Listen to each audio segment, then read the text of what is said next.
ये बात है एक ऐसी बादशाही का जहां इंसान ही नहीं बल्कि जिन्नात और शयातीन भी हाथ बांधकर हुक्म के मुंतजिर रहते थे। ये बात है एक ऐसी तख्त का जो हवाओं में उड़ता था और एक ऐसी ताकत जिसने परिंदों की जबान को भी अपना ताबे बना लिया था। क्या आप जानते हैं कि तारीख के इस अजीम तरीन बादशाह का वो कौन सा राज था जिसने उस वक्त की बड़ी बड़ी ताकतों के दिलों में हैबत भर दी थी?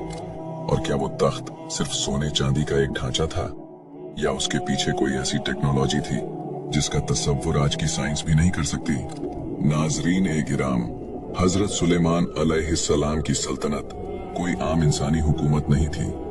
यह जमीन पर कुदरत का एक ऐसा शाहकार थी जिसकी मिसाल न उनसे पहले मिली और न उनके बाद कभी मिलेगी। जब सूरज की पहली किरणें बैतुल मुकद्दस की पहाड़ियों पर पड़ती थीं, तो फिजा में एक अजीब सी सनसनाहट महसूस होती थी। यह सनसनाहट उन हजारों परिंदों के परों की थी जो आसमान पर एक गहरे साए की तरह छा जाते थे ताकि अपने बादशाह को धूप की तपिश से बचा सकें। इस सल्तनत का मरकज वो तख्त था जिसे देखकर इंसानी अक्ल दंग रह जाती। यह तख्त सिर्फ हाथी के दांत से नहीं बना था, बल्कि इसमें ऐसे नायाब याकूत, मरवारीद और जमरूद जड़े थे जो दुनिया के किसी और कोने में मौजूद ही नहीं थे। तख्त के गिर्द सोने के 4 बड़े दरख्त लगे हुए थे जिन पर सुर्ख याकूत के अंगूर ऐसे चमकते थे जैसे उनके अंदर आग जल रही हो। जब हजरत सुलेमान अलैहिस्सलाम इस तख्त की तरफ बढ़ते और पहले जीने पर कदम रखते थे तो पूरा तख्त एक पुरस्रार चक्की की तरह गर्दिश करने लगता था। सोने के बने हुए वो मोर अपने पर फैला देते थे और शेर जमीन से अपना पेट लगाकर अपनी दुमें हिलाने लगते। ये वो अजीब और गरीब सनातें थीं जो उस दौर में जिन्नात के जरिए तैयार की गई थीं। जैसे जैसे आप जीने चढ़ते वो तख्त घूमता जाता और जब आप अपनी जगह पर बैठ जाते तो सोने के 2 गिद्ध उड़कर आपके सर पर शाही ताज रख देते थे। फिजा मुश्क ओ अंबर की खुशबू से महक उठती थी जो वहां मौजूद कबूतर अपनी चोंचों से छिड़कते थे। इस दरबार का माहौल ऐसा था कि बड़े से बड़ा और छोटे से छोटा शख्स भी वहां पहुंचकर कांपने लगता था। जब हजरत सुलेमान अलैहिस्सलाम तौरात की तिलावत शुरू करते तो परिंदे साकित हो जाते, हवा थम जाती और जिन्नात सफ बस्ता खड़े हो जाते। यह वो रूप था जो अल्लाह ने अपने इस नबी को अता किया था। दोस्तों, यहाँ एक दिलचस्प बात यह है कि हजरत सुलेमान अलैहिस्सलाम ने यह अजीम बादशाही किसी गुरूर के लिए नहीं बल्कि अल्लाह के दीन को फैलाने के लिए मांगी थी। वो इतने बड़े बादशाह थे कि उनका लश्कर कई मीलों पर फैला हुआ होता था। इंसानों का एक अलग गिरोह, जिन्नात का अलग और परिंदों का एक अलग लश्कर था। उनके बावर्ची खाने में एक वक्त में 20-20 ऊंटों का गोश्त पकाया जाता था ताकि इस पूरे लश्कर और मखलूक की जरूरत पूरी हो सके। लेकिन क्या आपको मालूम है, इतनी ताकत और इतनी दौलत के बावजूद हजरत सुलेमान अलैहिस्सलाम का अपना हाल क्या था? वो इतनी दौलत के बावजूद अपनी रोजी किसी शाही खजाने से नहीं लेते थे बल्कि अपने हाथों से खजूर के पत्तों की टोकरियां बनाते और उन्हें बाजार में बेचकर अपना पेट पालते थे। लेकिन दोस्तों, अल्लाह ने उन्हें जितनी नेमतें दी इतने ही बड़े इम्तिहानात भी लिए। क्या आप जानते हैं कि वो कौन सी चीज थी जिसने उनकी पूरी सल्तनत को एक पल में खतरे में डाल दिया था? एक ऐसी अंगूठी जिसके खो जाने से एक शैतान ने उनका रूप धार कर उनके तख्त पर कब्जा कर लिया था। आखिर वो शैतान कौन था? उसने कैसे हजरत सुलेमान अलैहिस्सलाम को उनके अपने ही महल से बेदखल कर दिया? और वो अंगूठी मछली के पेट तक कैसे पहुंची? नाजरीन ए गिराम, हजरत सुलेमान अलैहिस्सलाम के हाथ में वो अंगूठी थी जिसमें अल्लाह ने पूरी कायनात की बादशाही छुपा रखी थी। जब भी आप बैतुल खला जाते या अपनी किसी जौजा के पास तशरीफ ले जाते तो वो मुबारक अंगूठी अपनी काबिल एतमाद कनीज अमीना के हवाले कर देते थे। उस दिन भी ऐसा ही हुआ। आपने अंगूठी अमीना को दी और अंदर तशरीफ ले गए। लेकिन उसी लम्हे महल के तारीख गोशों से एक साया नमूदार हुआ। यह शयातीन का वो सरदार था जो बरसों से इस मौके की तलाश में था। उसने जादू के जरिए से हूबहू हजरत सुलेमान अलैहिस्सलाम का रूप धार लिया। वही चेहरा, वही आवाज और वही लिबास। वो अमीना के पास पहुंचा और बड़ी खामोशी से अंगूठी मांगी। अमीना को जरा भी शक न हुआ कि उसके सामने खड़ा शख्स कोई जिन है। उसने वो अंगूठी उसे थमा दी।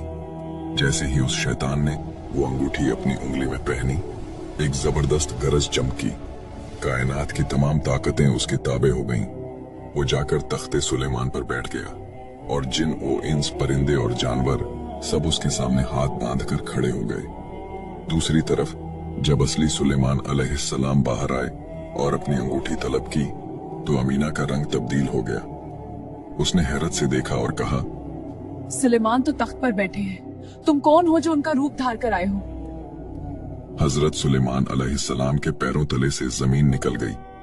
वो महल के दरबानों के पास गए, लेकिन उन्होंने आपको पहचानने से इनकार कर दिया और धक्के देकर महल से बाहर निकाल दिया। वो बादशाह जो हवाओं पर उड़ता था, अब तपती हुई रेत पर नंगे पांव चलने पर मजबूर था। हजरत सुलेमान अलैहिस्सलाम वहां से निकलकर दरिया के किनारे पहुंच गए। वो जो कभी सोने की कुर्सियों पर बैठकर दुनिया के फैसले करते थे, अब एक आम मजदूर की तरह मछेरों के साथ काम करने लगे। वो सारा दिन मछेरों के जाल उठाते, उनकी मछलियां बाजार पहुंचाते और इसके बदले में उन्हें उजरत में सिर्फ 2 मछलियां मिलती और उनसे अपना गुजारा करते थे। ऐसा करते करते 40 दिन गुजर गए। लेकिन क्या आप जानते हैं कि यह इम्तिहान उन पर क्यों आया था? रिवायत बताती है कि आपके घर में, आपकी लाइल्मी में, आपकी एक बीवी ने अपने बाप का बुत बनाकर उसे पूजना शुरू कर दिया था।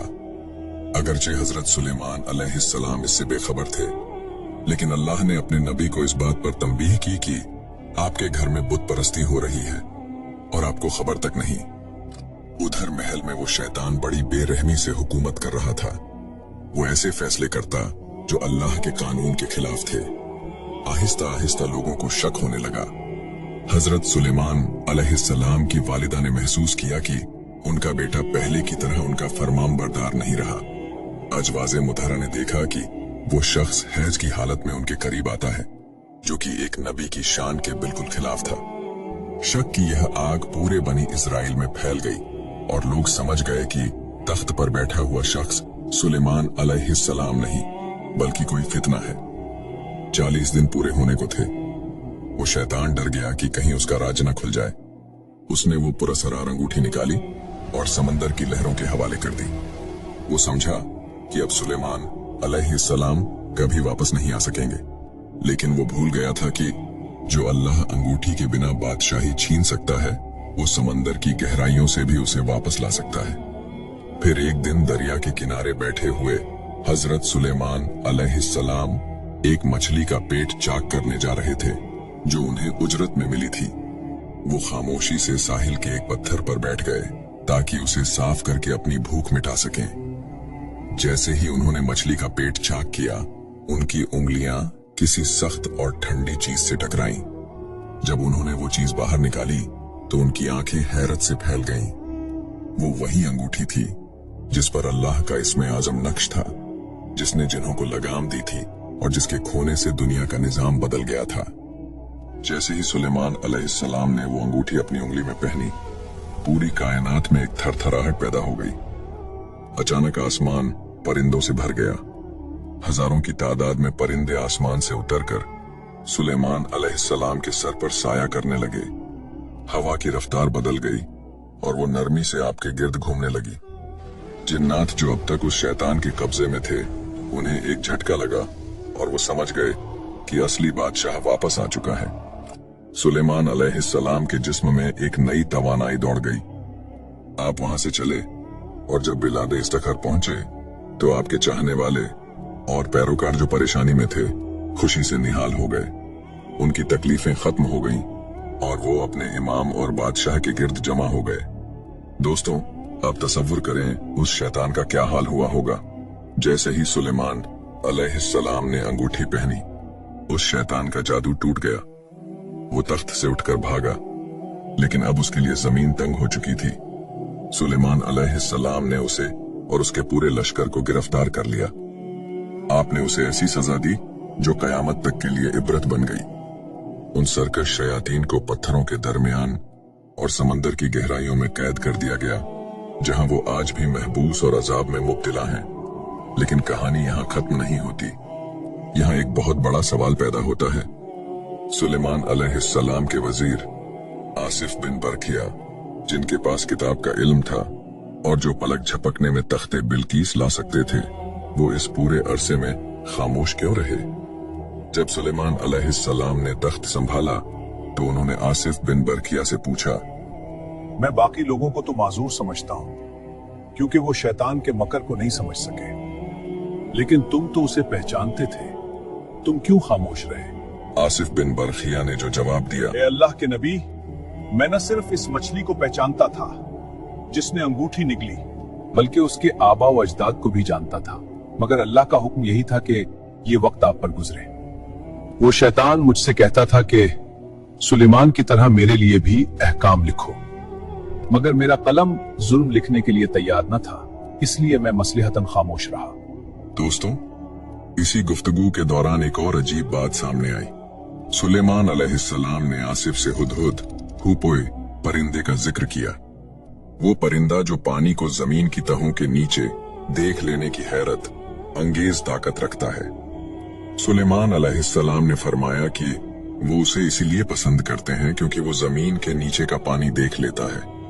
लेकिन हैरत की बात यह है कि वही हुदहुद एक मुश्त खाक के नीचे छुपे शिकारी के जाल को नहीं देख पाता और उसमें फंस जाता है। आसिफ ने हैरत से पूछा कि ऐसा क्यों है, तो सुलेमान अलैहिस्सलाम ने कहा, जब अल्लाह की तरफ से कोई अम्र मुकद्दर आ जाता है तो इंसान की आंखें अंधी हो जाती हैं। सुलेमान अलैहिस्सलाम अपनी बादशाही में वापस तो आ गए थे, लेकिन अभी एक और बड़ा इम्तिहान बाकी था। वो इम्तिहान जिसका ताल्लुक आसमान के सितारों और जमीन के घोड़ों से था। एक ऐसी शाम जब घोड़ों की मोहब्बत ने नमाज असर को खतरे में डाल दिया और फिर सुलेमान अलैहिस्सलाम ने वो फैसला किया जिसने फरिश्तों को भी हैरान कर दिया। आखिर वो घोड़े कौन थे? और जब सूरज डूब गया तो सुलेमान अलैहिस्सलाम ने उसे वापस कैसे बुलाया? हजरत सुलेमान अलैहिस्सलाम को अपने वालिद हजरत दाऊद अलैहिस्सलाम से विरासत में 1000 नजीब और असील घोड़े मिले थे। यह कोई आम घोड़े नहीं थे, ये वो साफनातुल ज़ियाद थे जो अपनी खूबसूरती और तेजी में बेमिसाल थे। उनकी खास पहचान यह थी कि जब यह खड़े होते तो अपने 3 पैरों पर वजन डालते और चौथे पैर के सुम को बड़ी नजाकत से जमीन पर रखते, जैसे कोई शहजादा खड़ा हो। उस दिन हजरत सुलेमान अलैहिस्सलाम उन घोड़ों के मुआयने में मसरूफ थे। वो एक एक करके उनके सामने से गुजर रहे थे। घोड़ों के दौड़ने से उड़ती हुई धूल सूरज की किरणों में सोने की तरह चमक रही थी। हजरत सुलेमान अलैहिस्सलाम उन घोड़ों को देखकर खुश हो रहे थे, क्योंकि ये जिहाद के लिए तैयार किए गए थे। ये अल्लाह के दीन की सरबुलंदी का जरिया थे। लेकिन घोड़ों की इस दिलकशी और उनके मुआयने में वक्त का एहसास ऐसा मिटा कि सूरज आहिस्ता आहिस्ता पहाड़ों के पीछे छुपने लगा। अचानक हजरत सुलेमान अलैहिस्सलाम का ध्यान वक्त की तरफ गया। उनका दिल धक से रह गया। नमाज असर का वक्त गुजर रहा था और आफताब हिजाब में जा चुका था। हजरत के माथे पर पसीना आ गया और दिल बोझल हो गया। उन्होंने पुकारा, ए मेरे रब, मैंने घोड़ों की मोहब्बत को तेरे जिक्र पर तरजीह दी, यहाँ तक कि सूरज डूब गया। दोस्तों, यहाँ पर अक्सर लोग एक गलती करते हैं। कुछ रिवायात में आता है कि हजरत सुलेमान अलैहिस्सलाम ने गुस्से में आकर उन घोड़ों की गर्दनें काट दी और उनके पैर कलम कर दिए। लेकिन क्या एक नबी ऐसा कर सकता है? क्या वो उन बेजुबान जानवरों को सजा दे सकता है जिनका कोई कसूर ही नहीं था?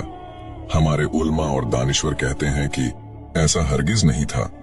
एक नबी कभी बेगुनाह हैवानों पर जुल्म नहीं करता।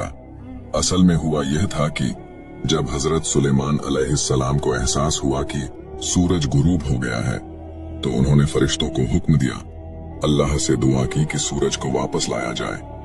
सूरज जो डूब चुका था, अल्लाह के हुक्म से दोबारा उफुक पर नमूदार हुआ। शाम के धुंधले साए मिट गए और दिन की रोशनी दोबारा फैल गई। यह अल्लाह का अपने नबी के लिए एक खास तोहफा था, ताकि वो अपनी नमाज असर वक्त पर अदा कर सके। जैसे ही सूरज वापस आया हजरत सुलेमान अलैहिस्सलाम ने वजू के लिए अपनी पिंडलियों और गर्दन का मसह किया। उनकी शरीयत में वजू का तरीका यही था और उन्होंने अपने साथियों से भी यही करने को कहा। उन्होंने नमाज अदा की और जैसे ही वो फारिग हुए, सूरज दोबारा तेजी से ग्रुप हो गया और आसमान पर सितारे चमकने लगे।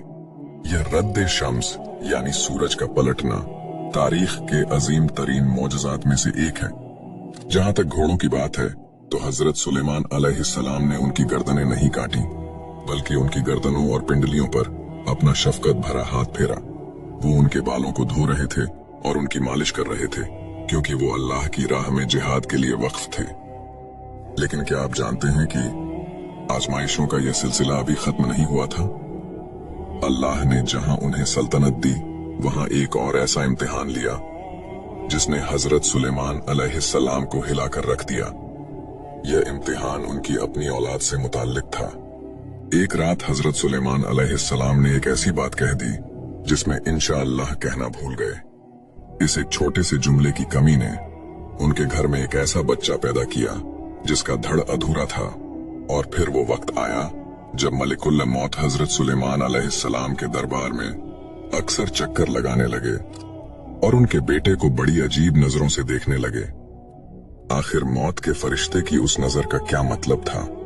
हजरत सुलेमान अलैहिस्सलाम ने अपने बेटे को मौत से बचाने के लिए उसे कहां छुपाया और वो बच्चा उनके तख्त पर मुर्दा हालत में कैसे पहुंचा? एक दफा रात का सन्नाटा था और हजरत सुलेमान अलैहिस्सलाम अपने महल की बालकनी में खड़े आसमान के सितारों को देख रहे थे। उनके दिल में एक तड़प थी कि अल्लाह उन्हें ऐसी औलाद दे जो अल्लाह की राह में जिहाद करे। इसी जोश में उनकी जबान से निकला, आज रात मैं अपनी 70 अजवाज के पास जाऊंगा ताकि हर एक से एक ऐसा बेटा पैदा हो जो अल्लाह की राह में तलवार उठाए। लेकिन उस लम्हे वो एक छोटा सा मगर अहम लफ्ज इंशाअल्लाह कहना भूल गए। ये कोई नाफरमानी नहीं थी, बल्कि एक बशरी भूल थी। मगर अल्लाह अपने प्यारे बंदों की छोटी सी लग्जिश पर भी उनकी तारीफ फरमाता है। नतीजा यह हुआ कि 70 बीवियों की जगह सिर्फ एक ही बीवी हामिला हुई और जब बच्चा पैदा हुआ तो वो मुकम्मल इंसान नहीं बल्कि गोश्त का एक लोथड़ा था, एक अधूरा जिस्म। हजरत सुलेमान अलैहिस्सलाम का दिल टूट गया, मगर वो उस अधूरे बच्चे से भी बेहद मोहब्बत करने लगे। वो उसे अपने तख्त पर बिठाते और उसे देख देख कर जीते थे। एक दिन दरबार लगा हुआ था और हजरत सुलेमान अलैहिस्सलाम लोगों के फैसले कर रहे थे। अचानक उनकी नजर मलिकुल मौत पर पड़ती है जो इंसानी रूप धार कर आए हुए थे। हजरत सुलेमान अलैहिस्सलाम ने देखा कि मलिकुल मौत की नजरें उनके उस छोटे से बच्चे पर जमी हुई हैं और वो उसे बड़ी गहरी और अजीब निगाह से देख रहा है। सुलेमान अलैहिस्सलाम का दिल जोर जोर से धड़कने लगा। उन्होंने फरिश्ता-ए अजल से पूछा, तुम उसे इस तरह क्यों देख रहे हो? क्या तुम्हें इसकी रूह कब्ज करने का हुक्म मिला है? फरिश्ता खामोश रहा, मगर उसकी नजरों का रोब ऐसा था कि सुलेमान अलैहिस्सलाम तड़प उठे। दोस्तों, सुलेमान अलैहिस्सलाम ने सोचा कि क्यों न इस बच्चे को ऐसी जगह छुपा दिया जाए जहां मौत का फरिश्ता पहुंच ही ना सके। उन्होंने जिन्नात और शयातीन को बुलाया, वो जिन्नात जो पहाड़ों को रेजा रेजा कर सकते थे और समंदरों की तहों तक जा सकते थे। सुलेमान अलैहिस्सलाम ने पूछा, क्या तुम्हारे पास कोई ऐसी जगह है जहां मेरा बच्चा महफूज रह सके? एक जिन ने कहा, ए अल्लाह के नबी, मैं उसे मशरिक के आखिरी कोने में सूरज के चश्मे के नीचे छुपा दूंगा। सुलेमान अलैहिस्सलाम ने सर झटक दिया और कहा, नहीं, मलिकुल मौत तो मशरिक हो मगरिब हर जगह पहुंच जाता है। दूसरे ने कहा, मैं उसे 7वीं जमीन की गहराइयों में ले जाऊंगा। आपने फरमाया, वहां भी उसकी रसाई है। आखिर में एक शैतान ने मशवरा दिया, मैं उसे आसमान की बुलंदियों पर ले जाकर एक घने बादल अब्र के अंदर छुपा दूंगा, वहां उसे कोई नहीं देख सकेगा। सुलेमान अलैहिस्सलाम को यह तदबीर पसंद आई। उन्होंने अपने लखते जिगर को हवा के सुपुर्द किया और वो उसे बादलों की गहराइयों में ले गई। लेकिन तकदीर का लिखा कौन टाल सकता है? जैसे ही वो बच्चा बादलों के बीच पहुंचा, वहां पहले से ही मलिकुल मौत उसका इंतजार कर रहा था। वो फरिश्ता जो दरबार में हैरानी से बच्चे को देख रहा था, वो दरअसल इसलिए हैरान था कि उसे हुक्म मिला था कि इस बच्चे की रूह आसमान की बुलंदियों पर बादलों के दरमियान कब्ज करनी है, जबकि वो बच्चा तो उस वक्त जमीन पर सुलेमान अलैहिस्सलाम की गोद में था। वो सोच रहा था कि यह बच्चा वहां बादलों तक कैसे पहुंचेगा, लेकिन सुलेमान अलैहिस्सलाम की अपनी तदबीर ही उसे वहां ले गई जहां उसकी मौत लिखी थी। अचानक एक गरज चमकी और हजरत सुलेमान अलैहिस्सलाम के तख्त पर एक बेजान जिस्म आ गिरा। वो उनका वही बेटा था जिसे वो मौत से बचाने चले थे। सुलेमान अलैहिस्सलाम का सर झुक गया, उनकी आंखों से आंसू जारी हो गए और उन्हें अपनी इस गलती का एहसास हुआ कि उन्होंने अल्लाह पर भरोसा करने के बजाय अपनी तदबीर और शैतानों के मशवरों पर एतमाद किया था। उन्होंने उसी वक्त सजदे में गिरकर दुआ की, ए मेरे रब, मुझे बख्श दे और मुझे ऐसी बादशाही अता कर जो मेरे बाद किसी के लायक ना हो। अल्लाह ने उनकी तौबा कबूल की और उन्हें वो सब कुछ दे दिया जिसका कोई तसव्वुर भी नहीं कर सकता।